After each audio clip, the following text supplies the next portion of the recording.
मराठा नेते मनोज जरांगे पाटील यांनी सरकारला कात्रीत पकडण्यासाठी राज्याच्या प्रत्येक लोकसभा मतदारसंघात शेकडोंनी उमेदवारी अर्ज दाखल करण्याचा इशारा दिलाय। पण हे शक्य आहे का? लोकसभेसाठी उमेदवारी अर्ज भरण्याची प्रक्रिया नेमकी काय आहे? हा प्रयोग आणखीन कुठे झालाय का? तो यशस्वी झालाय का? आणि हे राज्यात खरंच शक्य आहे का? हेच आपण या व्हिडिओतून जाणून घेणार आहोत। मंडळी नमस्कार, मी मिलिंद भागवत। लोकसभेचा उमेदवारी अर्ज भरायचा असेल ना तर तो 6 पानांचा अर्ज आहे। निवडणुकीचा अर्ज भरताना तुम्हाला आर्थिक, कौटुंबिक, शैक्षणिक आणि गुन्हेगारी पार्श्वभूमी तसंच सांपत्तिक स्थिती या सगळ्याबद्दलची खरी आणि अचूक माहिती देणं बंधनकारक आहे। यामध्ये तुमची स्थावर जंगम मालमत्ता किती आहे, त्याची आजच्या तारखेप्रमाणे व्हॅल्युएशन काय आहे, बँकेचं खातं कुठे आहे, त्यात रक्कम किती शिल्लक आहे, तुमच्याकडे सोनं नाणं किती आहे, स्थावर जंगम मालमत्ता किती आहे, आजच्या तारखेप्रमाणे त्याचं व्हॅल्युएशन काय आहे म्हणजे त्याची किंमत किती आहे, हे सगळं या निवडणूक अर्जात भरावं लागतं। तुमच्यावर कोणत्याही प्रकारचं कर्ज असेल तर ते किती आणि कुठल्या बँकेचं आहे, एवढंच नाही तर तुमच्यावर कोणत्याही स्वरूपाचे जर का गुन्हे दाखल असतील, त्याच्या केसेस कोर्टामध्ये चालू असतील तर त्याची सुद्धा सविस्तर माहिती देणं या उमेदवारी अर्जात बंधनकारक करण्यात आलं आहे।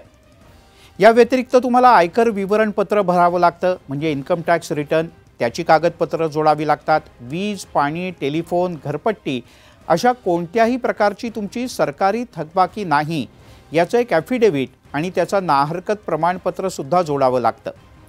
एवढं झाल्यानंतर तुम्हाला जिथून उमेदवारी अर्ज दाखल करायचा आहे तिथे किंवा त्या राज्यामध्ये किंवा निवडणूक यादीमध्ये मतदार यादीत तुमचं नाव आहे की नाही त्याची सविस्तर माहिती सुद्धा द्यावी लागते। हे सगळं झाल्यानंतर ते विशिष्ट स्वरूपात भरून तुम्हाला निवडणूक आयोगाकडे सबमिट करावं लागतं। हे करताना कोणीही सर्वसामान्य माणूस इतक्या सहजी ते भरू शकत नाही। त्यातल्या तांत्रिकता अशा आहेत की तुम्हाला एखाद्या वकिलाची मदत घ्यावी लागते आणि वकिलांनी दिलेल्या माहितीनुसार अशा प्रकारे लोकसभेकरता जर का अर्ज दाखल करायचा असेल तर एका अर्जाकरता कमीत कमी 8 ते 10 हजार रुपयांचा खर्च येतो। हे सगळं करताना निवडणूक अर्जाच्या सोबत तुम्हाला खुल्या प्रवर्गासाठी 25,000 तर अनुसूचित जाती जमातींसाठी 12,500 रुपयाची अनामत रक्कम म्हणजे डिपॉझिट सुद्धा भरावं लागतं। याशिवाय राजकीय पक्षाच्या उमेदवाराला AB फॉर्म भरावा लागतो आणि त्यासोबत 5 सूचक असावे लागतात। तर अपक्ष म्हणून उमेदवारी अर्ज भरणाऱ्याला 10 सूचक जोडणं बंधनकारक असतं। या पद्धतीने तुम्हाला जर का एका मतदारसंघात हजारो उमेदवारी अर्ज दाखल करायचे असतील तर प्रत्येक अर्जाची यापूर्वी सांगितलेली सर्व प्रकारची माहिती अद्ययावत आणि बिनचूक असणं आवश्यक आहे। कारण या सर्व माहितीतला एकही मुद्दा जर का चुकीचा असला किंवा अपूर्ण भरलेला असला तर तुमचा उमेदवारी अर्जच रद्द ठरवला जाऊ शकतो। तेव्हा मंडळी अशा पद्धतीनं आपल्या घरातील सर्व संपत्ती जाहीर करणं, मग त्यात सोनं नाणं, तुमची कर्ज, तुमच्या पॉलिसीची माहिती हे सगळं जाहीर करणं, तुमची कौटुंबिक माहिती जाहीर करणं, कुटुंबाचे आर्थिक व्यवहार जगजाहीर करणं हे सगळेजण करतील का?